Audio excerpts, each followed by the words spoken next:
और महात्मा गांधी जी जिस मोहम्मद अली और शौकत अली जो दो अली बंधु थे, उन अली बंधुओं को कहते थे कि ये मेरी दो भुजाएं हैं। अपने पिता के जनान खाने में जो स्त्रियां थी, हाँ। उनमें से 200 रानियां थी, तो अच्छी अच्छी रानियां छांट करके उसने अपने जनान खाने में रखी। अच्छा। और इसको दार उल हर्ब को दार उल इस्लाम बनाने की धुन इस पे सवार हुआ। हिंदुओं की जो पाठशालाएं थी उसको उसने बंद कर दिया और उन्होंने बता दिया कि आपको अगर पढ़ना है तो केवल और केवल उर्दू में पढ़ना है। कमाल पाशा का सत्ता में आना और खलीफा का देश छोड़ के भागना, उस देश के लोगों को ही खलीफा की जरूरत नहीं, हिंदुओं का ही पैसा हिंदुओं के विरोध। विरोध इस्लाम के प्रचार। नमस्कार। आज प्रश्न ये है कि जो इतिहास हमें पढ़ाया गया, जो हमें बताया गया, क्या वो सच्चा इतिहास था? आज बात करेंगे हैदराबाद के फ्रीडम स्ट्रगल के सच्चे इतिहास के बारे में। वो इतिहास नहीं जिसे वामपंथी या इस्लामिक हिस्टोरियंस ने हमें बताया, वो इतिहास जो सच्चा है। इस इतिहास पर बात करने के लिए आज हमारे साथ हैं डॉक्टर हर्षवर्धन, एक हिस्टोरियन और आर्य समाज के प्रचारक। हर्षवर्धन जी, नमस्ते जी। आपका बहुत बहुत स्वागत है द वेदनम में। नमस्ते आज आपसे हम एक सच्चे इतिहास के बारे में बात करेंगे। जी। सबसे पहले आप हमें हैदराबाद की स्थापना के बारे में कुछ बताएं। देखिए, हैदराबाद राज्य की स्थापना निज़ाम उल मुल्क इस पहले निज़ाम के द्वारा सन 1724 में की गई। इस राज्य में केवल 7 शासक हुए जिनको निज़ाम नाम से जाना जाता है। ठीक। इस राज्य ने 1724 से लेके 1948 तक करीब करीब 225 वर्ष लगभग दक्षिण भारत में शासन किया। ये निज़ाम उल मुल्क के जो दादा थे ख्वाजा आबिद, वो समरकंद के पास जो उस समय का बुखारा राज्य था, वहाँ के आलियाबाद के निवासी थे। और ये सम्राट शाहजहां के समय भारत में आए, फिर औरंगजेब के समय इन्होंने सेवाएं उसमें लगा दी, और फिर निज़ाम उल मुल्क जब दक्षिण का सूबेदार बना तो उसके मन में स्वतंत्र इस्लामिक राष्ट्र की भावना जागृत हुई और उसने दक्षिण भारत में खुद का ये हैदराबाद संस्थान तैयार किया। इसका अंतिम शासक निज़ाम मीर उस्मान अली खान था। ठीक है, आप जब दक्षिण भारत की बात करते हैं तो आज के भारत के सापेक्ष में कौन से राज्य उनके पास थे? इस हैदराबाद संस्थान में महाराष्ट्र का मराठी भाषिक प्रदेश, ओके। कर्नाटक का कानड़ी भाषिक प्रदेश, अभी आंध्र और तेलंगाना अलग अलग हुए लेकिन उस समय आंध्र प्रदेश का तेलुगु भाषिक प्रदेश, ऐसे तीन भाषाओं के अलग अलग प्रदेश इस हैदराबाद से जुड़े हुए थे। ठीक। अभी हैदराबाद में आर्य समाज की स्थापना कब हुई? महर्षि दयानंद सरस्वती ने 1875 में मुंबई में आर्य समाज की स्थापना की। इसके तुरंत ही बाद 1880 में हैदराबाद संस्थान के अंतर्गत धारूर में प्रथम आर्य समाज की स्थापना हुई 1880 में, और 1892 में आर्य समाज सुल्तान बाजार की हैदराबाद में स्थापना हुई। स्थापना के इसी दौरान ही हैदराबाद में आर्य समाज का सबसे महत्वपूर्ण कार्य रहा अस्पृश्यता निर्मूलन, ओके। जातीयता का निर्मूलन और बहुजन समाज का आर्य समाज के साथ जुड़ जाना। ये आर्य समाज की हैदराबाद राज्य में शुरू के प्रारंभिक दौर में बहुत बड़ी उपलब्धि थी। इसका कारण था महर्षि दयानंद सरस्वती ने सत्यार्थ प्रकाश के माध्यम से जातीयता को मनुष्य निर्मित बताया और वेद अध्ययन का, सभी मंत्रों का, सबको पठन पाठन का अधिकार है, ये महर्षि दयानंद ने सिद्ध किया और आर्य समाज के माध्यम से इतने लोग इस आंदोलन में जुड़ते गए जिसकी परिणति हम हैदराबाद स्वाधीनता आंदोलन के बाद देखते हैं। ठीक। हर्षवर्धन जी, हम जब ये पॉडकास्ट करने वाले थे उससे पहले हमारी रिसर्च टीम ने हैदराबाद फ्रीडम स्ट्रगल के बारे में बहुत कुछ डॉक्यूमेंट इकट्ठा किए, पढ़ा। आपने उस्मान अली की बात की जी। जो आखिरी राजा था। हमने कोई षड्यंत्र के बारे में भी कुछ पढ़ा, अगर आप बता सके क्या षड्यंत्र था जिसके अंतर्गत उस्मान अली सत्ता पर आया? उनके जो पिता थे मीर महबूब अली, उन्होंने भी इसे कुछ समय के लिए नज़रबंद रखा था। अच्छा, निज़ाम मीर उस्मान क्या अली क्या रीजन क्या था नजरबंद रखने का? इसके जो कट्टरता के भाव और सत्ता लोलुप होना, ठीक। इसके चलते वो इसे षड्यंत्रकारी मानते थे, तो इसलिए उसको उन्होंने कुछ समय के लिए नज़रबंद भी रखा था। जनान खाने में महबूब अली के आमतुज जोहरा बेगम नाम की एक स्त्री थी, जो पूर्वाश्रमी में हिंदू थी। अच्छा। उसी से उत्पन्न यह निज़ाम की अनवरत संतति थी और इसका सत्ता में आना कोई तय नहीं था। अच्छा। लेकिन ये महाराजा किशन प्रसाद उस समय के जो दीवान थे और कई नवाबों की सहायता से षड्यंत्र कर ये सत्ता में आया था। अब इसकी जो हम बात करते हैं कि इसमें सत्ता में आने के साथ ही देखिए विचारों की विक्षिप्तता, इसने क्या किया कि आप अपने पिता के जनान खाने में जो स्त्रियां थी, हाँ। उनमें से मानो 200 रानियाँ थी, तो अच्छी-अच्छी रानियाँ छाँट करके उसने अपने जनान खाने में रख ली। अच्छा, इतनी राजा बनने दूषित से पहले या बाद में? बाद में सत्ता में आते ही। अच्छा, तो इतने दूषित विचारों विकृत था मतलब। विकृत था और इसको दार उल हर्ब को दार उल इस्लाम बनाने की धुन इस पे सवार थी। इसमें इसमें अलीगढ़ मुस्लिम यूनिवर्सिटी में इसकी शिक्षा दीक्षा होना एक बात इसमें बहुत मायने रखती है, क्योंकि अलीगढ़ में रहने के कारण जैसे हम देखते हैं कि अलीगढ़ आज भी भारत में अलगाववादी कट्टरतावादी विचारों का पोषक है। अच्छा। जितने भी अलगाववादी लोग, कट्टरतावादी लोग या देश विभाजन की बात करने वाले लोग जो निकलते हैं या बात करते हैं, वो प्रायः अलीगढ़ से संबंधित होते हैं। तो निज़ाम की शिक्षा दीक्षा भी उसी अलीगढ़ में हुई थी। इसी के कारण वो मन में सत्ता में आने के साथ ही अपने साथ इस्लाम धर्म का एक सर्कल करके चल रहा था कि उसको मैं आपको यहाँ पे थोड़ा रोक कर पूछता हूँ। आपने कट्टरता की बात की जी, कि उस्मान अली कट्टर था। आपने दारुल हर्ब की भी बात की। जी। तो पहले हमारे दर्शकों को बताइए कि ये जो उस्मान अली था उसकी बेसिक सोच क्या थी? हुँ, इस्लाम के बारे में, उसके राज्य के बारे में और दारुल हर्ब जैसे आपने बताया, उसके बारे में किस तरह से वो सोचता था? इसने महाराजा किशन प्रसाद को पद से हटाने के बाद एक कविता लिखी थी। मैं वो कविता आपको सुनाता हूँ। वो कविता में लिखता है, "तू किशन प्रसाद है, हुँ, तू किशन प्रसाद है, मैं खुदा पर शाद हूँ।" 3 शब्द अलग है, मैं खुदा पर शाद हूँ। हुँ। दीन का उस्मान हूँ, कुफ्र का जल्लाद हूँ। वो कहता है कि तू किशन प्रसाद है, मैं खुदा पर शाद हूँ, यानी मैं खुदा पर प्रसन्न हूँ। दीन का उस्मान हूँ, उसके दीन की राज्य की संकल्पना। आज ये लोग दीन दीन कह के जो चिल्लाते हैं ना, दीन का उस्मान हूँ। कुफ्र का उस्मान ये निज़ाम का नाम है। उस्मान शब्द का अरबी भाषा में अर्थ होता है सांप, अजगर या सांप का बच्चा। हुँ। तो क्या कहता है वो, कुफ्र का जल्लाद हूँ। मैं कुफ्र का जल्लाद बनकर, अजगर बनकर इस बहुसंख्य प्रजा को मैं निगल जाऊँगा। कुफ़्र मतलब? अ, जिसे हर्ब कहते हैं ना हम, हाँ, हाँ, तो वो हर्ब दारुल हर्ब यानी हाँ, काफ़िरों का हाँ। जो ये सब है, काफ़िर मतलब हम सब काफ़िर। हम सब काफ़िर हैं। जो इस्लाम में नहीं मानता वो नहीं काफ़िर है। मानते। इसलिए उसको दारुल हर्ब को दारुल इस्लाम बनाना था। इस मतलब सोच कुफ़्र मतलब जो काफ़िर है वो कुफ़्र हुआ, ऐसा हुआ क्या? वो कुफ्र वही प्रदेश पकड़ लीजिए कि हम सब कुफ्र में ही हैं, हाँ, ऐसे मानता था वो। अजगर की तरह सारे मैं काफ़िरों को निगल जाऊँगा। निगल जाना चाहता था। फिर? तो उसने इसके लिए एक इस्लामीकरण की योजना बनाई। देखिए, उन दिनों की एक बात ऐसी थी कि उस समय हैदराबाद में शेविंग और कटिंग करने के लिए मुसलमान नाई नहीं थे। तो इसने लखनऊ से मँगाए। यानी किसी मुसलमान को अगर शेविंग करनी है, कटिंग करनी है, तो मुसलमान नाई होने चाहिए। इसने अलग-अलग माध्यम से उर्दू माध्यम देखिए प्रजा का शिक्षा का कोई माध्यम यहाँ पे उर्दू नहीं था, उर्दू किसी की भाषा नहीं थी।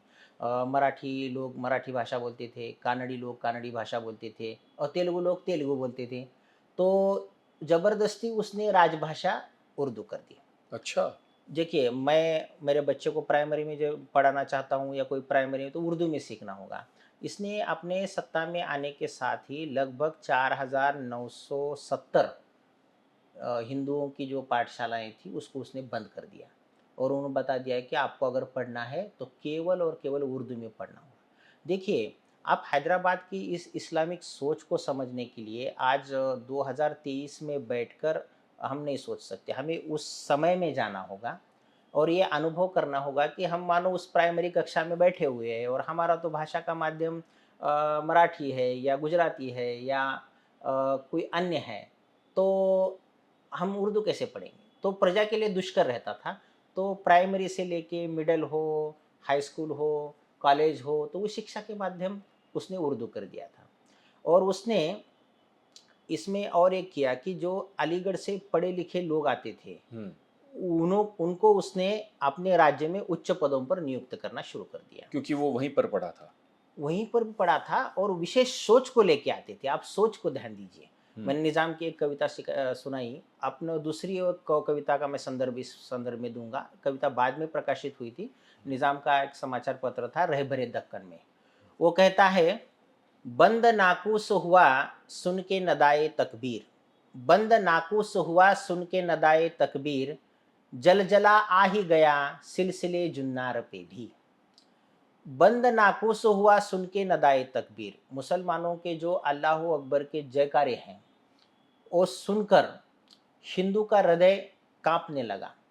ऐसे कांपने लगा, ऐसे धड़कने लगा कि जो वो जनेऊ ये जो पवित्र पहनते थे आर्य समाज के सभी लोग, उसको जनेऊ को कटाक्ष करना था निज़ाम को। तो बंद नाकूस हुआ सुन के नदाए तकबीर, जल जला आ ही गया सिलसिलाए जुन्नार पे भी। यानी मुसलमानों के जयकारे से हिंदुओं का दिल दहल उठा और उनका ये जो पवित्र ऐसे हिलने लगा मानो जैसे कोई भूकंप आया है। निज़ाम की ये स्पष्टतया प्रजा को धमकी थी। वो अलग कविताएं रचता था, गज़लें रचता था। उस समय लोगों को प्राय मुसलमान लोग एक गीत गाते फिरते थे हैदराबाद में। सलातीन सलफ़ सल्फ़ हो सब हो गए, नज़रे अजल उस्मान, मुसलमानों का तेरी सल्तनत से है निशा बाकी। और स्कूल के बच्चों को विद्यालय के बच्चों को एक गीत गाना पड़ता था कि पहले जो पुराने मुसलमान शासक थे वो तो मिट्टी में मिल गए। अब निज़ाम हमारा मुसलमानों का निशान तेरी सल्तनत से बाकी है। और इस सल्तनत को कायम करने के लिए निज़ाम हर बच्चों से विद्यालयों में, स्कूलों में प्रार्थना करवाता था और ये पढ़वाता था कि भई ये असफ जहाँ शासक को लंबी उम्र मिले और ये संस्थान चलता रहे। इस प्रकार की कई सारी उसकी कविताएँ हैं। मैंने तो आपको 1-2 उदाहरण उसकी सोच को दर्शाने के लिए बताए। क्योंकि क्या होता है, राज्य की नीतियों का निर्धारण, राज्य को व्यवस्थित चलाने की दृष्टि से उस शासक की सोच बहुत महत्वपूर्ण होती है।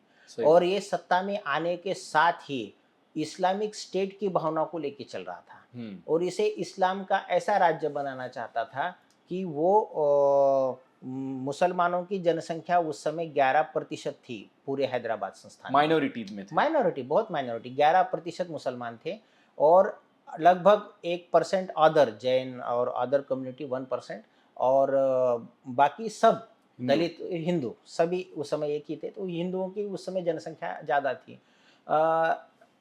राज्य कोषागार का जो पैसा आता था हिंदुओं की कमाई से आता था। तो इसने इस्लाम के प्रचार तंत्र में ये पैसा खर्च करना शुरू कर दिया और इसको दिल्ली स्थित मतलब हिंदुओं का ही पैसा हिंदुओं के विरोध में। विरोध इस्लाम के प्रचार में। और इसने खुद की, जैसे अभी पीटीआई जैसे हमारी भारत सरकार की न्यूज़ एजेंसी है, उसने खुद की एक दक्कन न्यूज़ सर्विस नाम की एक न्यूज़ एजेंसी बनाई थी और उस न्यूज़ एजेंसी के माध्यम से और उसके वो न्यूज़पेपर्स थे जिनका नाम था रहबरे दक्कन, सुबह दक्कन और अल आज़म। ये न्यूज़पेपर प्राय निज़ाम के इस प्रोपोगंडा को जनता में फैलाते थे और निज़ाम का कोई भी संदेश देना होता तो निज़ाम इन पत्रों के माध्यम से अपनी कविताएं प्रकाशित करवाता, अपने सर्कुलर प्रकाशित करवाता, अपना झूठा प्रोपोगंडा इसी न्यूज़पेपर्स के माध्यम से वो फैलाता था। तो इस दिशा में निज़ाम बहुत नियोजनबद्ध तरीके से चल रहा था। आज प्राय बात करते समय लोग ये कहते हैं कि निज़ाम तो ऐसा नहीं था, वो तो बड़ा दान देता था, वो धर्मांध नहीं था, ये हिंदू मुस्लिम संघर्ष नहीं था। ये कुछ नहीं, ये केवल तुष्टीकरण की बातें हैं। अगर हम हैदराबाद स्वाधीनता आंदोलन के हर एक डॉक्यूमेंट्स को देखेंगे, निज़ाम के हर एक सर्कुलर को देखेंगे, तब हम जान पाएंगे कि इस शासक को केवल और केवल इस्लाम का राज्य ही बनाना था। मतलब बहुत सोचे समझे तरीके से, सुनियोजित तरीके से, सुनियोजित तरीके से वो स्टेप सारे बाय हिंदुओं स्टेप को मुसलमान बना बना। के कम से कम उसके राज्य को दारुल इस्लाम करना चाहता था। हाँ, समझ। तो वो ये उसकी ये योजनाएं थी। इसके बारे में उसने एक महकमा अमूर मजहबी नामक एक धर्म विभाग अच्छा। स्थापन किया था। अब देखिए इस धर्म विभाग का क्या उद्देश्य था? इस धर्म विभाग का यही उद्देश्य था कि ज़्यादा से ज़्यादा तबलीग का प्रचार करना।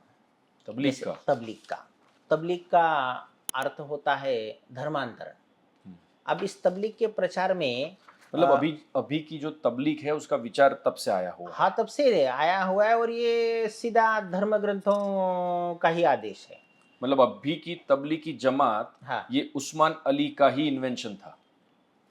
जमात तो एक प्राय एक संगठन हुआ, नाम हुआ, अच्छा। लेकिन तबलीग इस्लाम में ये धारणा है कि आप सभी काफिरों को, हम्म। देखिए उनका स्पष्ट ये मत था कि ये काफिर आपके तभी तक दोस्त नहीं बन सकते जब तक कि वो मुसलमान नहीं हो जाते। अच्छा। कुरान में ऐसी 500 से अधिक आयतें हैं जो इनको जिहाद के लिए प्रेरित करती हैं, और ये जिहाद गजवाए हिंद इस पे आधारित है, तबलीग इस पे आधारित है, आज की जमात इस पे आधारित है, आज की एआईएमआईएम इस पे आधारित है। ये सब सुनियोजित है जिसमें बॉलीवुड जिहाद, लैंड जिहाद, प्रेस जिहाद, लव जिहाद, इसके केवल अलग अलग रूप हैं जो हमारी दृष्टि में अभी आ रहे हैं। परसों मैंने सुना कि ऑनलाइन गेम के माध्यम से 200 बच्चों का मतांतरण किया हाँ। गया, और कुछ आयतें आयतें पढ़ाते हैं उसमें आयतें कुछ। पढ़ाते, तो वो आयतें पढ़ने के बाद वो बच्चा नेक्स्ट स्टेप में जाता, फिर नेक्स्ट स्टेप में जाता। माता पिता को तो ये पता ही नहीं चला कि हमारा बच्चा कब कन्वर्ट हो गया। बहुत सही।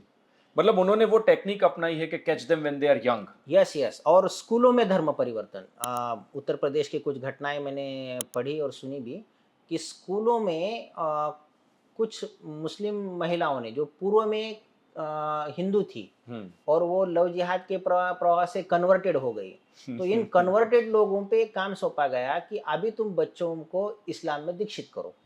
तो उन्होंने दीक्षित करना शुरू किया, तो उनके पेरेंट्स ने भी आवाज़ उठाई, हमने समाचार पत्रों में पढ़ा। ये अलग अलग स्टेप पर प्रचार के माध्यम से, ब्रेन वॉश के माध्यम से, लव जिहाद के माध्यम से, बेवजह सरकारी ज़मीनों पर, रेलवे की जगहों पर मज़ारें खड़ी करना, आदि करना, ये सब जो चल रहा है ये उस समय भी सुनियोजित था, आज भी सुनियोजित है, लेकिन हम उसे देखकर अनदेखी कर रहे हैं, या हम उसे देखकर हम समझदारी से हमें बात करनी चाहिए। इसमें शायद हम बटे हुए हैं इसलिए वो नहीं कर पा हाँ, रहे हैं काउंटर। बटे हुए हैं क्योंकि हमारा आंतरिक और बाह्य संघर्ष चल रहा है। हाँ, बहुत सही बात बताई। और महर्षि दयानंद का इसके बारे में मैं बताना चाहूँगा।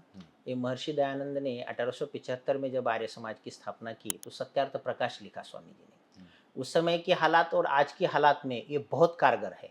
किस दृष्टि से मैं बताता हूँ, जैसे आप है, मैं हूँ, हम व्यक्तिगत तौर पर अनेक धर्म पंथों का अध्ययन नहीं कर सकते। सही बात। जैसे कुरान अरबी भाषा में है तो हम पढ़ नहीं पाएंगे, समझ नहीं पाएंगे।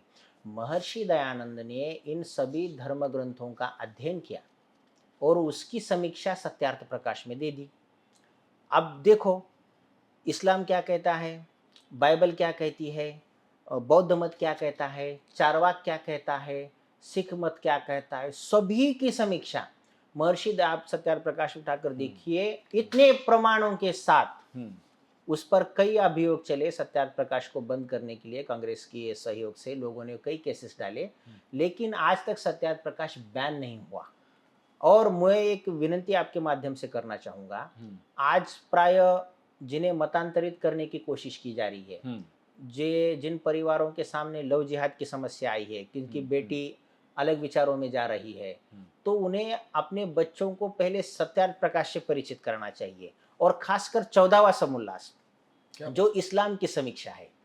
देखिए ये लोग बाहर प्रचार करते समय बताते हैं कि इस्लाम में जो नहीं है वो बातें बताते हैं। लेकिन इस्लाम में स्त्री को कैसे खेती समझा गया है, सही बात है। तो इस्लाम की समीक्षा शुरू करते ही स्वामी जी पहले लिखते हैं, परम दयालु और कृपालु परमेश्वर की कृपा से मैं आरंभ करता हूँ, मंजिल एक, सीरत एक, सिपारा एक। स्वामी जी कहते हैं कि मुसलमान लोग ऐसा मानते हैं कि कुरान परमेश्वर की रचना है। अगर ये परमेश्वर की रचना है तो फिर वो लिखने वाला मैं ईश्वर के नाम से आरंभ करता हूँ कैसे लिख रहा है।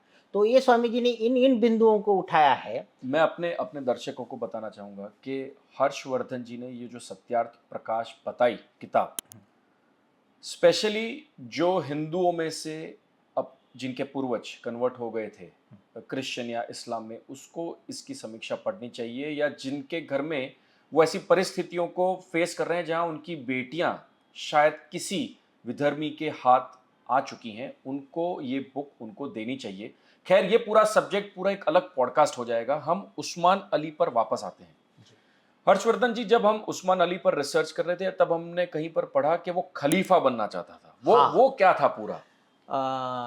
देखिए उस समय एक दौर चला कि निज़ाम ने वो जो बेरार प्रांत है ना, अपने बच्चे को केवल प्रिंस ऑफ बेरार की अंग्रेज़ों से उपाधि लेने के लिए अंग्रेज़ों को बेच दिया, अच्छा। केवल किताब लेने के लिए।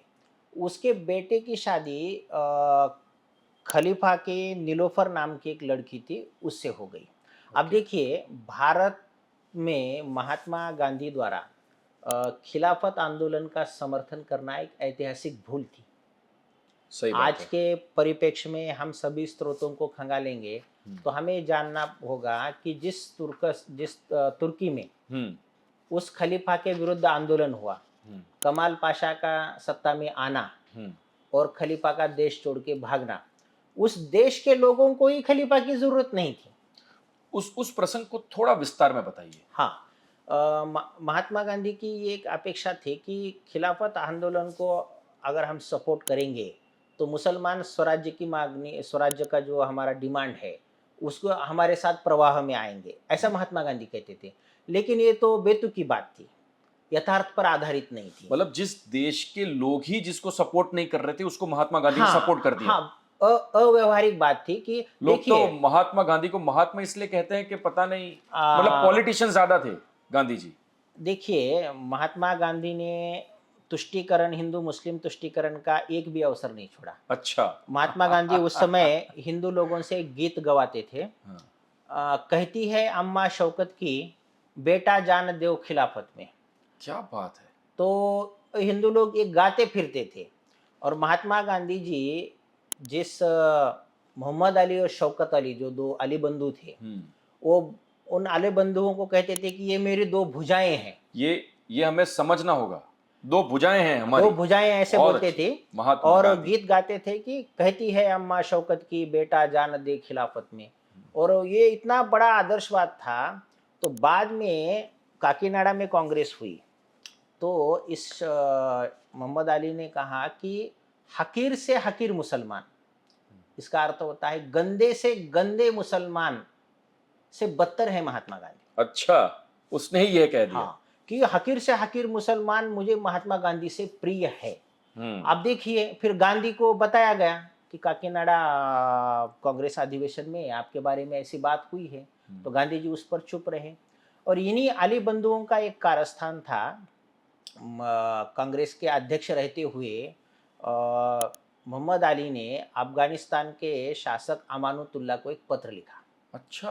और उस पत्र में इस बात को कहा कि आप भारत पे आक्रमण कर दो, उधर से तुर्की का खलीफा आक्रमण कर देगा। मतलब जिसको वो अपने दो बाजू बता रहे थे, उसने ही ये पत्र लिख उसने दिया। ये पत्र लिख दिया और उसको इनवाइट किया और उसको कहा कि खलीफा आक्रमण करेगा, जर्मनी रूस भी तुम्हारा साथ देगी, तुम भारत पे आक्रमण करो। ये तो आर्य समाज के परम सन्यासी स्वामी श्रद्धानंद जी के हाथ में एक पत्र लग गया और उन्होंने उस समय का अखबार था लिबरेटर, और उसी में इस पत्र को उजागर कर दिया, सबके सामने ला दिया। क्या बात तो है। कांग्रेस वालों में तो उस समय भूकंप सा आ गया। सब लोग मोहम्मद अली को पूछने लगे ये क्या था। इस पे मोहम्मद अली ने जवाब दिया, देखिए मैंने ये पत्र महात्मा गांधी को दिखाकर भेजा था। उसने ऑन रिकॉर्ड ये कहा है। ऑन रिकॉर्ड कहा है उसने कि मैंने ये पत्र महात्मा गांधी को दिखाकर भेजा था। देखिए, तो इससे क्या हुआ, ये खिलाफत आंदोलन से मुसलमानों में ये भ्रम और पक्का हो गया कि हम शासक हैं हम्म, और हमें इस्लाम का राज्य लाना है। अच्छा। और स्वराज्य का जो डिमांड था कि हम किसके लिए, हिंदुओं के सामने तो उस समय देखिए दारुल हिंद इस्लाम बनाना है। हाँ, ये दारुल इस्लाम के पीछे पड़ गए, हम्म, क्योंकि खिलाफत आंदोलन की वजह से मुसलमानों में ये भावना और मजबूत कर दी गई कि उन्हें इस्लाम के राज्य के लिए लड़ना है। हम्म, और महात्मा गांधी के इस आह्वान पे हम हिंदू लोग जो जुड़े थे, वो तो स्वराज्य की मांगने के लिए जुड़े थे। सही बात है। इनके सामने स्वराज्य का ध्येय था, उनके सामने खिलाफत का ध्येय था। देखिए, महात्मा गांधी को जिस हिंदू मुस्लिम एकता के वो दर्शन करना चाहते थे, मेरे प्रयास से तो वो अपने जीवन में लगभग नहीं कर पाए। इसके संदर्भ में मैं कहूंगा, डॉक्टर बाबा साहब आम्बेडकर के विचार महात्मा गांधी से कहीं अधिक स्पष्ट थे। बहुत सच बताया। पार्टीशन विषयक जो डॉक्टर बाबा साहब आम्बेडकर का ग्रंथ है, आप उसमें पढ़ के देखिए, उसमें उन्होंने स्पष्ट लिखा है कि ये अभी जो वर्तमान में जो जय भीम जय मीम के नारे हाँ, लगते हैं ना, ये बाबा साहब के विचार के विरुद्ध है।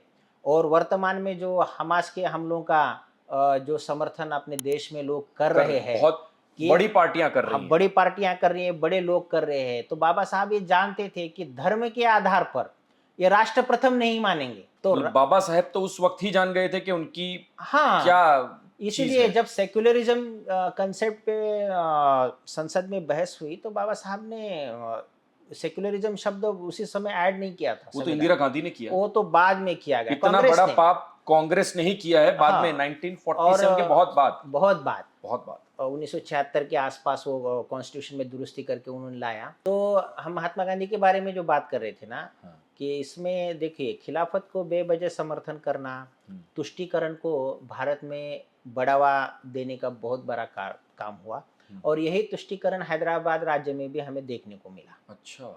हाँ, कि आज देखिए जैसे मतलब मैंने प्रश्न वापस वहीं आ जाता है कि हैदराबाद राज्य से किस तरह से ये उस्मान खलीफा बनना चाहता था। हाँ, वो अभी उसने तुर्की का यूनिफॉर्म, हम्म, जो अभी पाकिस्तान का जो नेशनल ड्रेस है ना, हाँ, वो अपने राज्य में उसी समय लागू कर दिया था। अच्छा। तुर्की टोपी, शेरवानी, पायजामा।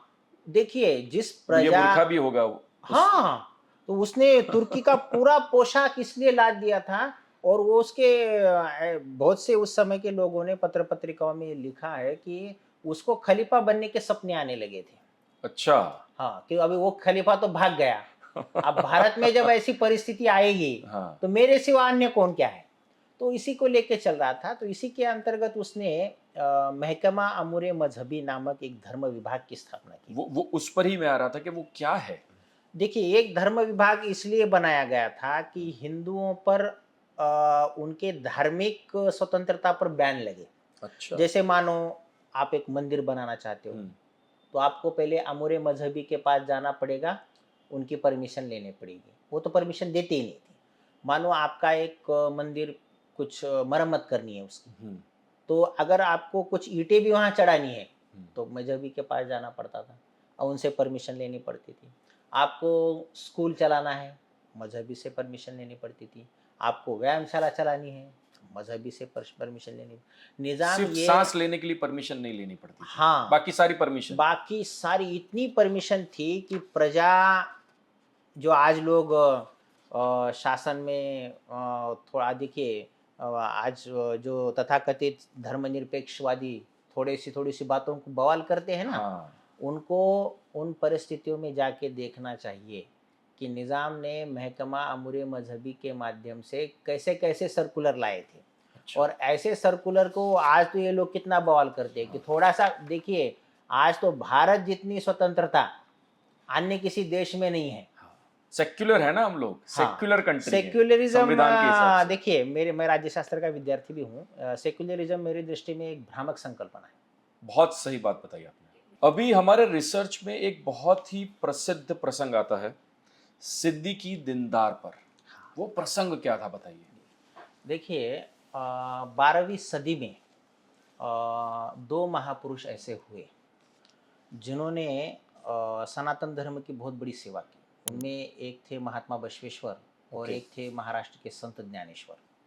ये दोनों ब्राह्मण कुलोत्पन्न नहीं थे और महात्मा बसवेश्वर जी ने 12वीं सदी में अनुभव मंडप के माध्यम से अंतर्जातीय विवाह करके लोगों को अंतर्जातीय विवाह करने के लिए प्रेरित करने वाले क्या बात महात्मा बसवेश्वर थे। तो उस समय हैदराबाद संस्थान का जो इलाका था उसमें महात्मा बसवेश्वर जी का बहुत प्रभाव था, उनके मानने वाले लोग बहुत थे, आज भी हैं। तो इस सिद्दीकी दीनदार, इस इस्लामी प्रचारक ने खुद को चन्न बसवेश्वर का अवतार घोषित किया। है? अच्छा। हाँ, वो कहने लगा, मैं क्या हूँ, मैं कृष्ण का अवतार हूँ और मैं चन्न बसवेश्वर का अवतार हूँ। इसने ये दिन में हिंदुओं से बसवेश्वर के रूप में मिलता था अवतार, सब उनका जैसे पोशाक वगैरह करके, हम्म। और रात में मुसलमानों के कपड़ों में मुसलमानों से मीटिंग करता था। सूफी संतों की तरह उल्लू बनाने का। हाँ, और इसने एक घोषणा कर रखी थी कि मैं तिरुपति का मंदिर, हम्पी का मंदिर, इसको जल्द ही मैं मस्जिद में कन्वर्ट कर दूंगा। अच्छा। तिरुपति का जो अभी वर्तमान का बहुत बड़ा फेमस मंदिर है, तो उसमें मैं मस्जिद बनाऊंगा, ये सिद्दीकी दीनदार लेके चल रहा था। और उसने हिंदुओं को भ्रमित करने के लिए एक सरवर आलम नामक पुस्तक लिखी है। उस पुस्तक में हिंदू धर्म के महापुरुष राम, श्री कृष्ण और देवी देवताओं पर बहुत घृणित आरोप किए गए हैं। अब इसका प्रचार तो चल रहा था उस समय। अब इसको अभी भी चल रहा है। अभी अभी। भी, हाँ, अभी भी वर्तमान में भी चल रहा है। तो उस समय जब शुरू हुआ तो इसको मुंह तोड़ जवाब देने वाला केवल आर्य समाज था। अच्छा।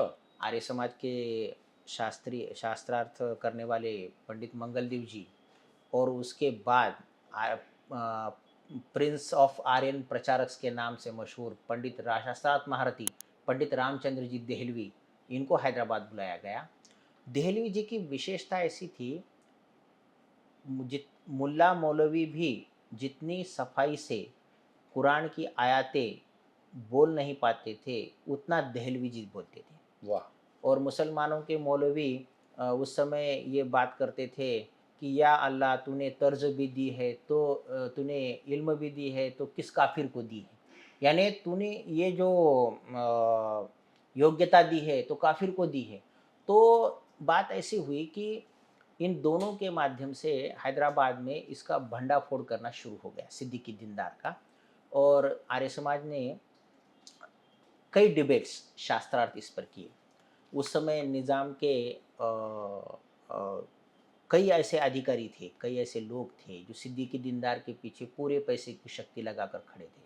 तो आर्य समाज ने इस पर एक पुस्तक लिखी उस समय, खंजीरे जालिम। सरवर आलम का एक उत्तर मास्टर लक्ष्मण राव आर्य उपदेशक ने खंजीरे जालिम के माध्यम से दिया।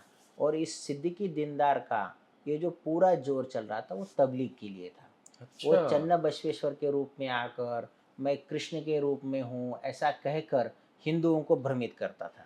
आज वर्तमान परिप्रेक्ष्य में भी आप देखिए, हमारे धर्म में ऐसी बात करने वाले लोग ये धर्म को कमज़ोर कर रहे हैं।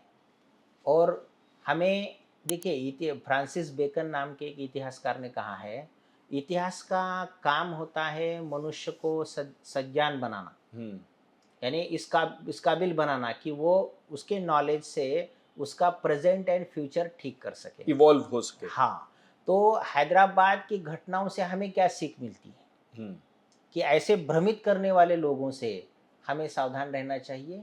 और इस दृष्टि में उस समय का जो साहित्य है, घटनाएं हैं, वो आज भी लोगों को बार बार पढ़नी चाहिए, क्योंकि हिस्ट्री रिपीट्स इटसेल्फ।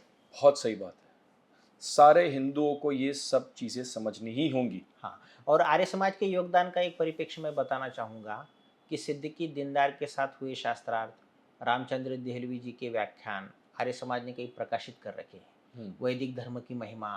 तो ये सब उस समय इतनी कुशलता से लिखा गया और लोगों में इतनी बड़ी जागृति उस समय तैयार हुई कि सिद्दीकी दीनदार को अपनी तबलीग का काम रोकना पड़ा कुछ समय के बाद। ये आर्य समाज की प्राथमिक इस चरण में बहुत बड़ी जीत थी। अच्छा, आपने तबलीगी की बात की।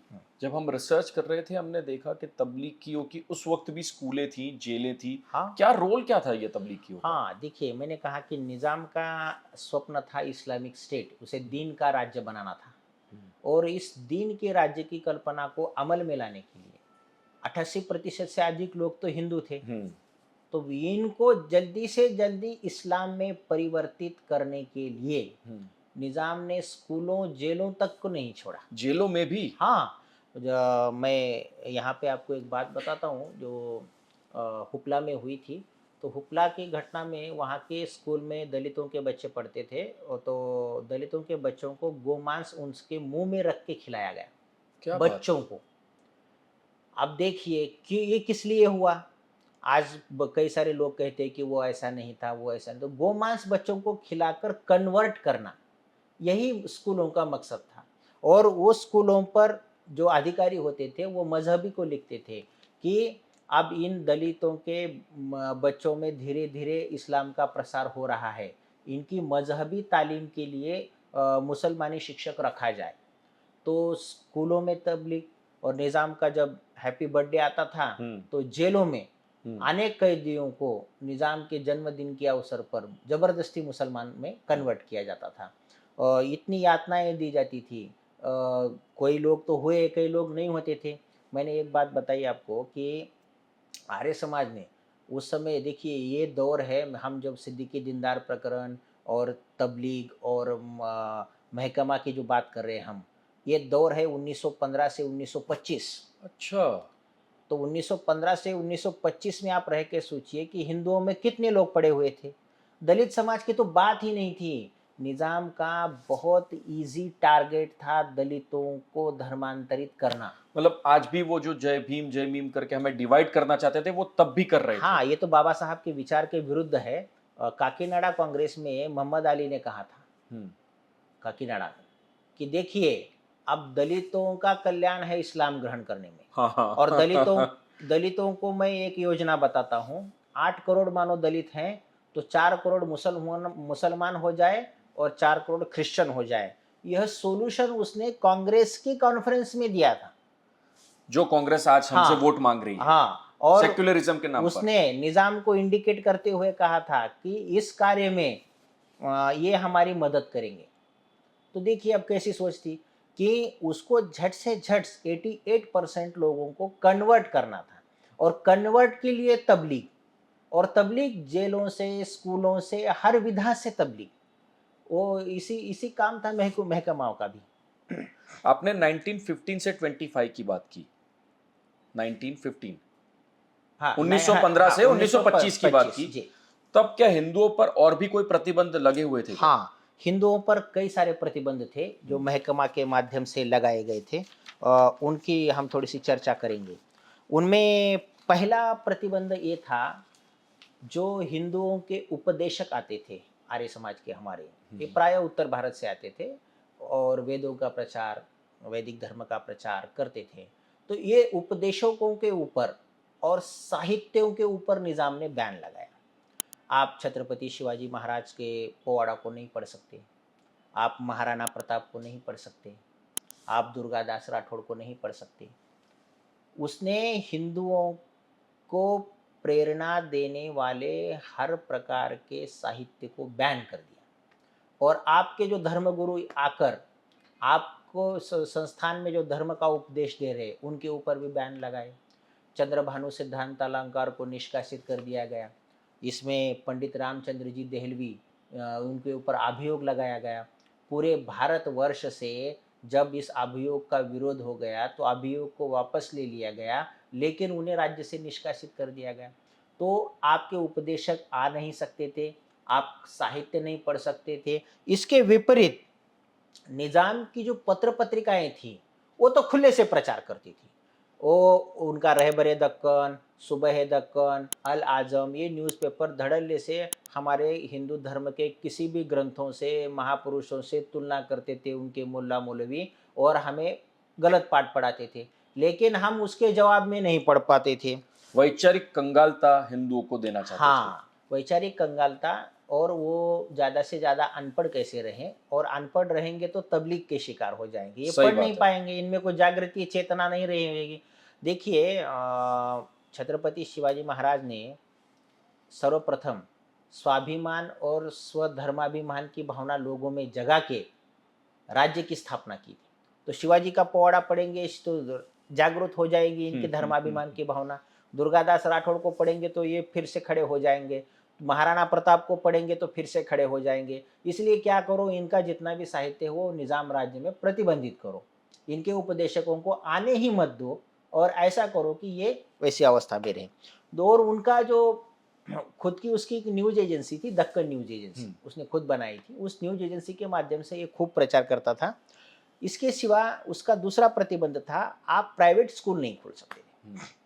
जैसे हमने बात की, निज़ाम मीर उस्मान अली 1911 में जब सत्ता में आया तो 5000 से अधिक स्कूल निज़ाम राज्य में हमारे शुरू थे, लेकिन उसने 4900 से अधिक स्कूल उसने बंद कर दिए। और उसने कहा कि आपको अगर स्कूल खोलना है तो आपको महकमा की परमिशन लगेगी।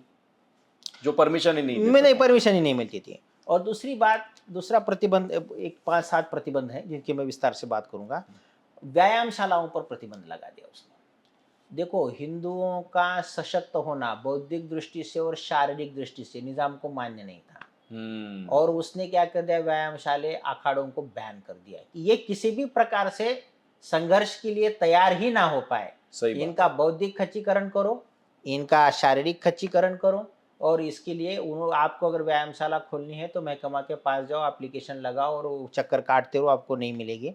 दूसरा था, निज़ाम के समय में ईशा शरीफ अर्थात मुहर्रम का महीना आता था, और मानो ईशा शरीफ का महीना चल रहा है और आपका दशहरा आ गया, तो आप दशहरा नहीं कर सकते थे। और दशहरा ऐसा करना पड़ता था आपको जैसे आप मातम मना रहे हो। आप देखिए, आज के इन सेकुलर वालों से पूछिए, क्या ये ऐसे त्योहार मना पाएंगे जो सेकुलरिज्म की बात करते हैं ना, हिंदू के त्योहारों पर। उनको ये सोचना होगा इन सर्कुलर्स के बारे में। हमारे बच्चों को भी जानना पड़ेगा कि हाँ। हम पर कितनी एट्रोसिटीज हुई हैं, वो और भी ये, बहुत पहले नहीं, 100 साल पहले। हाँ, और वो किस कारण से हुई है, हाँ, देखिए क्योंकि हम हिंदू हैं। हाँ, और गजवाए हिंद, कुछ नहीं है उसके पीछे, यही करना है और यही चलाना है। और दूसरी बात थी कि अगर आप मुहर्रम के महीने में शादी नहीं कर सकते थे। अच्छा। मानो मैं निज़ाम राज्य में हूँ और उनका मुहर्रम का महीना चल रहा है और मुझे शादी करनी है, तो मैं नहीं कर सकता था। ये एक पाबंदी थी। इस सिवाय आर्य समाज के सत्संग चलते थे। आर्य समाज मंदिरों में साप्ताहिक यज्ञ होते थे, तो यज्ञ में भी आप नहीं जा सकते थे, यज्ञ आप कर नहीं सकते थे। आर्य समाज कल्याणी के ऊपर एक ओम का ध्वज लगाया गया था, उसको तहसीलदार ने जबरदस्ती हटा दिया। आप मंदिरों पर झंडे नहीं लगा सकते थे, आप हवन कुंड नहीं बना सकते थे, और इसके साथ आपके जितने भी आर्य समाजों में व्याख्यान प्रवचन आदि होंगे तो वो प्रवचन भी आप नहीं दे सकते थे। ये महजबी के अलग अलग सर्कुलर हैं। इनमें हम बात करेंगे गश्ती संख्या 52 और गश्ती संख्या 53। ये दो निज़ाम के ऐसे प्रसिद्ध आदेश रहे हैं हैदराबाद के। इनके द्वारा आपकी सभाओं पर पाबंदी, आपके व्याख्यानों पर पाबंदी और प्रवचनों पर पाबंदी। और निज़ाम ने एक पब्लिक सेफ्टी रेगुलेशन एक्ट बनाया था। अच्छा। उसका उद्देश्य यही था कि हिंदुओं पर, उनकी सभाओं पर किसी ना किसी जुर्म में आपको अंदर करना है तो आपको पब्लिक सेफ्टी रेगुलेशन एक्ट के अंदर करना है। इसमें क्या होता था, आपकी पूछताछ नहीं होती थी और आपको 3 साल तक की सजा हो सकती थी पब्लिक सेफ्टी रेगुलेशन में, क्योंकि आपके भाषण से खतरा है, आपके प्रवचन से खतरा है, आपने कोई त्योहार मनाया उससे खतरा है। तो इन प्रतिबंधों को लेकर वो चल रहा था। इसके साथ ही सभाओं और मिरवणुका, जिसको जुलूस निकालना, आप जुलूस मानो रामनवमी का जुलूस है, रथ यात्रा, रथ रामनवमी यात्रा नहीं नहीं निकाल कर सकते। सकते थे। प्रेस और पत्र पत्रिकाओं पर पाबंदी। तो उसने जो मानो आर्य समाज ने भी कई बार कोशिश मतलब की, ये तो आतंक मचा दिया था इसने। बहुत बहुत आतंक। और देखिए, अब मैं आपको दावे के साथ कहता हूँ, निज़ाम के इन सर्कुलरों पर, इन आदेशों पर अब तक किसी ने भी कोई पॉडकास्ट नहीं किया है और किसी ने नहीं पता बात है, भी नहीं नहीं पता की। है। हम इतना पढ़ते हैं, हमें अभी तक नहीं पता है कि हिंदुओं पर इतने लेवल तक का एट्रोसिटी हुआ था। और इसके माध्यम से वो उसने एक संगठन खड़ा किया था जिसका नाम था खाकसार दल। अच्छा। ये खाकसार दल एक ऐसे इस्लामी प्रचारक थे तो गांव-गांव घूमकर तबलीग करते थे। अच्छा। हाँ, ये क्या करते थे, बिरयानी पकाते थे, उनसे कलमा पढ़ाते थे, चलो आज ये पूरा गाँव मुसलमान हो गया। तो ऐसे खाकसार दल के माध्यम से इनको बेलचा फौज के नाम से जाना जाता है। तो ये गांव-गांव घूमकर इस्लाम का प्रचार करते थे। सिर्फ बिरयानी खिलाने से हिंदू मुसलमान बन जाता था? हाँ, उस समय बिरयानी पकाते थे और वो कलमा बुलाते थे उनसे। और हमारा आप दूसरा समाज उनको कोई स्वीकार नहीं भी करता था? देखिए, इसके इसके विरुद्ध आवाज लगाने वालों में केवल और केवल आर्य समाज था। मैं आज विशेष रूप से यहाँ हर्षवर्धन जी, मैं आपको यहाँ पे थोड़ा रोक रहा हूँ। एक चीज ये सारी चीजों से पता चल गई, जिस राज्य में सिर्फ 11% हम्म, मुसलमान हैं, 88% हिंदू है, हम्म, फिर भी वो सब कुछ सह रहा है, तो सही। कहीं ना कहीं कमजोरी हमारी भी थी। हाँ, हमें ये स्वीकार करना पड़ेगा। इसमें देखिए, इसीलिए तो सरदार पटेल ने भी बहुत बाद में कहा था कि हैदराबाद में अगर आर्य समाज ने पार्श्वभूमि नहीं तैयार की होती, तो हैदराबाद राज्य का विलय करना ही मुश्किल था। सही बात है। कांग्रेस तो खुद को कहती थी कि हम कम्युनल बॉडी नहीं है, तो वो धर्म से भागते थे। लेकिन आर्य समाज ना स्वराज्य से भागा, स्वाधीनता से भागा, ना धर्म से भागा। तो आर्य समाज ने लोगों में जो वैचारिक जागृति तैयार की, उसके कारण लोग धीरे धीरे इस तबलीग के विरोध में, इस इस्लामी षड्यंत्र के विरोध में खड़े होना शुरू कर दिए। कि क्योंकि आर्य समाज ने उनमें ये भावना भर दी कि अरे हमारा धर्म ऐसा नहीं है, हमें आपको कन्वर्ट नहीं होना है, आपके लिए हम क्या-क्या कर सकते हैं, अनेक उपदेशकों का प्रबंध किया और कुरान में जो बातें थीं, जो मुल्ला मौलवी गलत बताते थे, उनको रामचंद्र देहलवी जैसे हमारे शास्त्रार्थ महारथी लोगों को समझाने लगे और धीरे-धीरे इसमें लोगों में जागरूकता आने लगी और इस तबलीग को जो रोकथाम करने का प्रयास आर्य समाज ने किया, वो था भारतीय हिंदू शुद्धि सभा। आर्य अच्छा। समाज की एक बहुत ओजस्वी संस्था है। हम्म। आज अभी इस वर्ष इस संस्था को 100 वर्ष पूरे हो जाएँगे। आगे हम इसकी बात करेंगे। हाँ, हाँ। फिलहाल हमने 1915 से 25 तक की बात की। हुँ, अब हम 1947 पर आ जाते हैं, जब पाकिस्तान मतलब हिंदुस्तान और पाकिस्तान अलग होने वाले थे। तो ये पाकिस्तान की क्या योजना थी? हाँ, बहुत सारे लोग जानते हैं कि हैदराबाद का निजाम पाकिस्तान के साथ जाना चाहता था, पर हम आपसे, हमारे दर्शक जानना चाहेंगे कि पाकिस्तान की पूरी योजना क्या थी? हाँ, ये अलीगढ़ मुस्लिम यूनिवर्सिटी के ये 47 की बात नहीं है, हम्म। ये 1920 की बात है। अच्छा, तब से चालू हो गया पाकिस्तानी था ये योजना चालू हो गई थी। ये अब्दुल टू स्टेट थियरी। हाँ, कि उसने भारत का नक्शा दिखाया है हाँ। और इसमें जो black black black spot indicate किए गए हैं, वहाँ से इस्लाम फैल रहा है और जो बचा-कुचा भाग है, उसमें हिंदू रह सकते हैं। तो ये उस्मानिया यूनिवर्सिटी के प्रोफेसर ने अब्दुल लतीफ़ ने ये पाकिस्तान योजना बनाई थी और इसका खूब ज़ोर-शोर से प्रचार हुआ। सिद्दीकी जिंदार ने किया और तबलीग में एक ऐसा था कि इस पाकिस्तान योजना के तबलीग के तहत हर तहसीलदार को, हर तालुकेदार को, हर गाँव के अधिकारी को एक साप्ताहिक रिपोर्ट बनानी पड़ती थी। इस साप्ताहिक रिपोर्ट में 1920 का। हाँ, ये नहीं, ये तो निज़ाम के आने से हर सप्ताह 1948 तक बनता रहा है। क्या बात है! हर हर तबलीग के अभी भी रिकॉर्ड्स मौजूद है। हर वीकली कन्वर्जन कितना होता है, देखिए आप। उसका वीकली रिकॉर्ड देते थे हाँ, क्या ये जैसे लोग? हाँ, ओह माय गॉड! लिखित रिकॉर्ड है इसका, निज़ाम के आर्काइव्स के पेपर है, जिसका उदाहरण मैंने एक आपको दिखाया।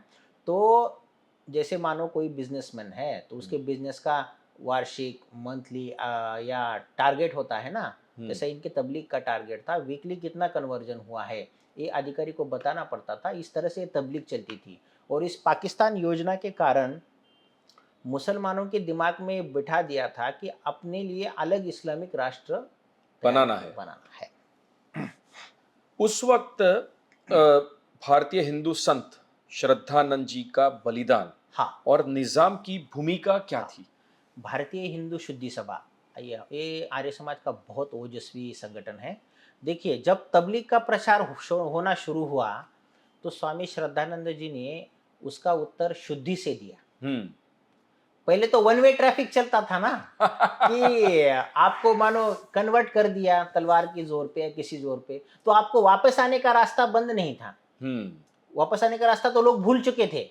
छत्रपति शिवाजी महाराज ने मध्ययुगीन काल में नेताजी पालकर जो हिंदू से इस्लाम हुए थे, उनकी शुद्धि स्वयं शिवाजी महाराज ने उपस्थिति में की गई थी। क्या बात है, और क्या शुद्धि बात का यह आंदोलन महर्षि दयानंद और आर्य समाज ने आगे बढ़ाया और स्वामी श्रद्धानंद जी ने आगे बढ़ाया।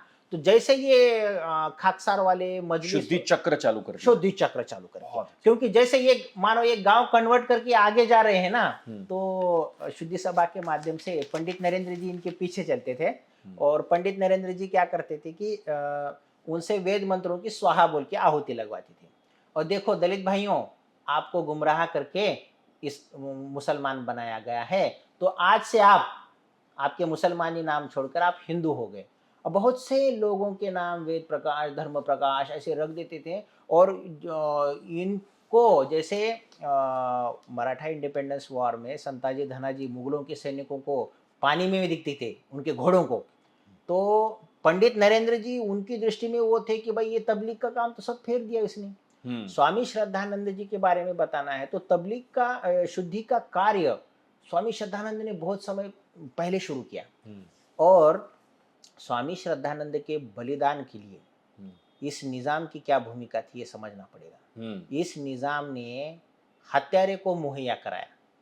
अच्छा। हाँ, जिस अब्दुल रशीद ने स्वामी श्रद्धानंद की हत्या की, उसको अपॉइंट करने वाला निज़ाम और उसके परिवारों को पेंशन उसने 1948 तक दी। जिसने स्वामी श्रद्धानंद जी की जिसके कारण स्वामी श्रद्धानंद जी का बलिदान हुआ, उसके हत्यारे के परिजनों को 1948 तक पेंशन मिलता रहा। और जे.एन. चौधरी ने बाद में मिलिट्री शासन के दौरान ये पेंशन बंद किया। निज़ाम की ये भूमिका थी। और निज़ाम को गाइड करने वाला दिल्ली का हसन निज़ामी था। हसन निज़ामी। हसन निज़ामी, ये हसन निज़ामी ने इस्लामीकरण के सभी प्रोपोगंडा निज़ाम को बताया। निज़ाम ने इतना पैसा हसन निज़ामी पे खर्च किया, तो हसन निज़ामी के कहने पर ही स्वामी श्रद्धानंद के बलिदान के लिए हत्यारे को मुहैया कराया गया, पेंशन दी गई और निज़ाम इसके सपोर्ट में खड़ा रहा। लेकिन कोई भी कांग्रेसी इस बलिदान के बारे में बात नहीं करता, इस बलिदान में निज़ाम की भूमिका के बारे में बात नहीं करता। क्यों निज़ाम पेंशन देता था? अरे भाई, तुम हमें कन्वर्ट करोगे और हम शुद्धि नहीं चला सकते, ऐसे तो थोड़े होगा। तो आज वर्तमान में भारतीय हिंदू शुद्धि सभा को 100 वर्ष पूरे हुए और आर्य समाज की इस ओजस्वी संस्था के माध्यम से आज भी शुद्धि का कार्य जोर शोरों से जारी है। और हम तलवार के जोर पे नहीं करते। जिसको स्वधर्म में आना है, स्व खुशी से आना है, वो शुद्धि सभा से संपर्क करता है। और भारतीय हिंदू शुद्धि सभा भारत में कहीं भी खुद जाकर निःशुल्क शुद्धि का कार्य करती है। क्या बात है। परसों हमारे भाई डॉक्टर विवेक आर्य जी, इनका बहुत ही हिस्टोरिक बुक पब्लिश हुई है, आर्य समाज और शुद्धि आंदोलन, जो मुख्यमंत्री माननीय योगी आदित्यनाथ जी को भी दी गई और संघ प्रमुख मोहन भागवत जी को भी एक कार्यक्रम में आर्य समाज ने, डॉक्टर विवेक जी ने खुद दी है। तो मैं चाहूँगा कि आप सभी उस बुक को पढ़ें और शुद्धि आंदोलन कर अगर समझना है और बात करनी है तो डॉक्टर विवेक आर्य जी जैसा कोई व्यक्ति आज शुद्धि आंदोलन पर बात नहीं कर सकता। क्या बात है। उनकी पुस्तक इतने एविडेंस विद प्रमाण, सप्रमाण, जैसे मैं निजाम राज्य के डॉक्यूमेंट्स लेके चल रहा हूँ ना, शुद्धि के असल प्रमाण डॉक्टर विवेक जी ने हमें उस पुस्तक में दिखाए हैं। मैं सभी से अनुरोध करूँगा कि आर्य समाज और शुद्धि आंदोलन, ये पुस्तक हिंदी में, अंग्रेजी में उपलब्ध है, उसको आप पढ़ें। साथ ही स्वामी श्रद्धानंद जी का हिंदू संगठन नाम का एक पुस्तक है। अब श्रद्धानंद जी की बात हो रही इसलिए मैं बता रहा हूँ, हिंदू समाज को कैसे संगठित करना है आपके विचारों के दृष्टि में। जो आप बोल रहे थे ना, हम बटे जाति हुए ना थे, हो, वर्ण ना हो, कुछ भी ना हो। हाँ, हम बटे हुए हैं, तो हमें संगठित कैसे करना है। अगर इसको पढ़ना है तो स्वामी श्रद्धानंद जी का हिंदू संगठन पढ़िए, उसमें हिंदी और इंग्लिश में है, आपको बातें पता चल जाएगी। और इसी तरह तबलीग के इस काम को शुद्धि द्वारा एक बहुत बड़ा उत्तर दिया गया। उस वक्त नवाब बहादुर करके भी एक कैरेक्टर हाँ, है जिसके नारे की बात आती है, वो जी, नारा क्या था और उसका क्या मतलब था? मजलिस इत्तेहादुल मुसलिमीन, हम्म ये संगठन 1988-28 के आसपास बहुत जोर शोर पर था। इसकी कमान नवाब बहादुर यार जंग के हाथ में आई। उसने अनल मलिक का नारा दिया। अनल मलिक। अनल मलिक मुसलमान शासक है। मैंने बोला ना, ये खिलाफत आंदोलन में भी मुसलमानों में ये भाव पैदा किया गया। तो नवाब बहादुर यार जंग ने अनल मलिक का नारा बुलंद किया हम्म और मुसलमानों में ये भावना पैदा की कि तुम मुसलमानों की वजह से ही निज़ाम का अस्तित्व है, तुम हम्म मुसलमान ही शासक हो। अब इससे गड़बड़ हो गई। मुसलमानों के दिमाग में ये छा गया कि हम तो शासक हैं और हिंदू शासित है। इंफीरियर है हमसे। हाँ, तो उन पे जुल्म करना, उनको उनको कन्वर्ट करना, जैसे इनका राज्य सिद्ध अधिकार सिद्ध हो गया। तो अनल मलिक के माध्यम से इसने बहुत, यहाँ तक कि निज़ाम भी इस बहादुर यार जंग से डर गया, क्योंकि उसने उसके भाषणों में कहा था कि निज़ाम की सत्ता केवल मुसलमानों के कारण है, बगैर मुसलमानों के निज़ाम कुछ भी नहीं है। तो मतलब निज़ाम, खुद ने खड्डा खोदा और उसमें खुद ही गिरने वाला हाँ, था। और फिर निज़ाम की दृष्टि में जब ये बात आई, हम्म तो ऐसा है कि ये बहादुर यार जंग पर विष प्रयोग किया गया। हुक्का पीते हुए, ये इसमें निज़ाम ही शामिल था। अच्छा। हाँ, कि हुक्का पीते हुए उसमें विष प्रयोग किया गया और बाद में समाचार पत्रों में आया कि बहादुर यार जंग की मौत हो गई। तो निज़ाम इससे भी डरता था। बहादुर यार जंग के भाषणों पर निज़ाम ने पाबंदी लगा दी थी उस समय, क्योंकि उस वो कहता था कि मुसलमान ही शासक है, आसफिया राज्य तो केवल उसका एक बाह्य स्वरूप है। तो ये निज़ाम पे ही उल्टा दांव ये बहादुर यार जंग ने चला था। तो बाद में अभी ये स्वतंत्रता के बाद जब ये कासिम रजवी भारत से भाग खड़ा हुआ, तो ये ओवैसी के दादा को ये मजलिस इत्तेहादुल मुसलमीन सौंप गया, जो आज वर्तमान में AIMIM के नाम से मशहूर संगठन है। और देश विरोध की बात करने में, जैसे निज़ाम के काल में इनका जो एजेंडा था, लगभग आज पूरा वैसे के वैसे। हाँ वैसा ही है। जहाँ पे देश विरोधी बात चलती है तो ये तुरंत उठ खड़े हो जाते हैं, जैसे भी हमास का समर्थन हो या खुल के किसी, करते हैं। खुल के करते हैं। खुल के करते हैं। मैं तो राष्ट्रभक्तों से अपील करना चाहूँगा, देखिए जहाँ ये विघटनकारी शक्तियाँ, अलगाववादी लोग खुलकर बात कर रहे हैं, तो आप अपने राष्ट्रहित के लिए, अपने राष्ट्र के भलाई के लिए खुलकर क्यों नहीं बोलते हो? डरते हैं ना। डरना नहीं चाहिए। किस डरना तरह? नहीं चाहिए। देखिए, हमारे देश में हम ही डरेंगे तो कहाँ नहीं नहीं, चलेगा। आर्य समाज ने, देखो स्वतंत्र वीर सावरकर ने एक वाक्य कहा था, हिंदू जाति की रग रग में उष्ण रक्त का संचार करने वाला सत्यार्थ प्रकाश यह ग्रंथ अमर हो, ऐसी मेरी कामना है।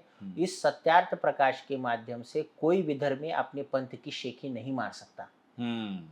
तो इतना देखिए, बलिदानों के लिए तैयार किया आर्य समाज ने। हम जो भी आज बात करें, आर्य समाज की शक्ति हमारी खुद की नहीं है। आप राम प्रसाद बिस्मिल को ले लीजिए, भगत सिंह को ले लीजिए, उनके दादा अजित सिंह को ले लीजिए, सब आर्य समाजी थे। सभी ये बहुत बड़ी बात है। हाँ, लोगों को ये नहीं पता होगा। और भगत सिंह के दादा सरदार अर्जुन सिंह जी का यज्ञोपवीत संस्कार तो स्वयं महर्षि दयानंद ने किया था। क्या बात है। हाँ, तो आर्य समाज के इस आंदोलन के कारण निजाम राज्य में भी बलिदानों के लिए लोग खड़े हो गए और इसका श्रेय केवल आर्य समाज को जाता है। तो इसी माध्यम से मैं कहना चाहूँगा कि ये जो अलगावकारी विभाजनवादी शक्तियाँ हैं, ये देश में पनप क्यों नहीं है? क्योंकि हम राष्ट्र की बात उतने अच्छे ढंग से नहीं कर पाते हैं। तो खुलकर बात करनी चाहिए। Nation first. हाँ, नेशन फर्स्ट की थ्योरी को लेकर चलना चाहिए, तो ये विभाजनकारी अपने आप पीछे हो जाएंगे। सेक्युलर लोगों को पूछना चाहिए कि उनके लिए नेशन फर्स्ट है या उनकी विचारधारा, तो फिर वो पूरा खुला हो जाएगा। सेक्युलर लोग तो भ्रमित लोग हैं। डॉक्टर साहब, हमसे जुड़ने के लिए बहुत बहुत शुक्रिया। बहुत धन्यवाद। मेरा मानना है कि इस पॉडकास्ट को देखने के बाद हमारे युवक हमारे इतिहास को थोड़ा और गहराई से समझेंगे और हिंदू जिस तेजी से जाग रहा है उस तेजी को एक और मोमेंटम मिलेगा। जो हमारा उद्देश्य है द वेदनम यूट्यूब चैनल का, हिंदुओं को जोड़ो, हिंदुओं को किस तरह से आगे बढ़ा जाए उसके बारे में ज्ञान दो, वो आगे बढ़ेगा। तो डॉक्टर साहब, हमसे जुड़ने के लिए बहुत बहुत शुक्रिया। Thank you.